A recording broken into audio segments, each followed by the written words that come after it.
नमस्कार। मैं विकास कुमार माली, कन्या विवाह एंड विकास सोसाइटी। आप तमाम दर्शकों से एवं मीडिया बंधुओं से आग्रह करना चाहता हूं कि किसी भी तरह का अफवाह या गलत मैसेज संस्थान के बारे में न दें। बिना मेरे से किसी भी तरह की जानकारी प्राप्त किए आप अपने अनुसार से तरह तरह के लोग तरह तरह का सवाल फेसबुक के माध्यम से और न्यूज़ के माध्यम से चला रहे हैं, ये गलत बात है। अगर आप लोगों को लगता है कि यह सामूहिक विवाह का आयोजन करके अगर मैं गलत किया हूं, तो आप लोग पर्सनली मेरे से आके बात पूछें या मेरे से कोई जवाब लें। मैं जवाब देने के लिए तैयार हूँ, चाहे वो लिखित हो चाहे मौखिक हो। लेकिन अब बताइए, सामूहिक विवाह हुआ, विदाई के समय सारे लोग विदाई होने के भीड़ में समझ सकते हैं। अब उसमें क्या किए, बहुत सारे लोग अपना कोई गोदरेज लेके भाग रहा है, कोई पलंग लेके भाग रहा है, उसका पावा वो ले गया, उसका पार्टी ये ले गया। अब सबको सामान एकत्रित करके एक जैसा देना था, और जिसका सामान अगर कोई चोरी करके भाग गया या पलंग का कोई पार्टी लेके भाग गया, तो उसमें हम लोग की क्या गलती है।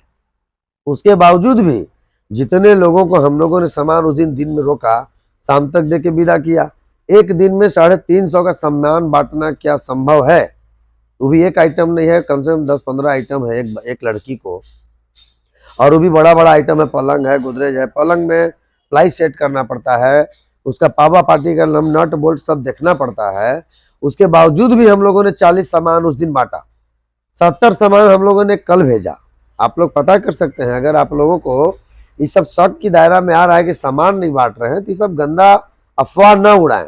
अफवाह उड़ानी होगी तो हफ्ता दिन 10 दिन का टाइम है, उसके बाद आप लोग जांच कीजिए ना। हम तो सभी पदाधिकारी के यहाँ भी दिए हुए हैं उसका एक कॉपी है कि इतना संख्या में हमारा रजिस्ट्रेशन हुआ है लड़कियों का, जिसमें मैंने बाल विवाह के रूप में इतना छांटा है, दूसरा विवाह के रूप में भी कुछ कुछ लोग छटाए हैं, कुछ लोग लहंगा और शेरवानी खोल के भी भागे हैं। तो आप लोग गढ़वावासी मुझे सपोर्ट करें कि मैं बाल विवाह और दहेज प्रथा को समाप्त करने में सफल हो सकूं, या वैसे अनाथ गरीब माता पिता जो अपनी बेटी की विवाह नहीं कर पा रहे हैं, वैसे लोगों का मैं विवाह कर सकूं। तो आप लोगों से निवेदन है कि बिना जानकारी का या बिना किसी भी सबूत का गलत अफवाह न उड़ाएं, और अगर गलत अफवाह उड़ाते हैं तो फिर मुझे कानूनन कार्रवाई करनी पड़ेगी, और मैं फिर न्यायालय के शरण में जाऊंगा। उसके बाद फिर उनका जो भी निर्णय आएगा उस पर मैं किसी से बात करूंगा। धन्यवाद।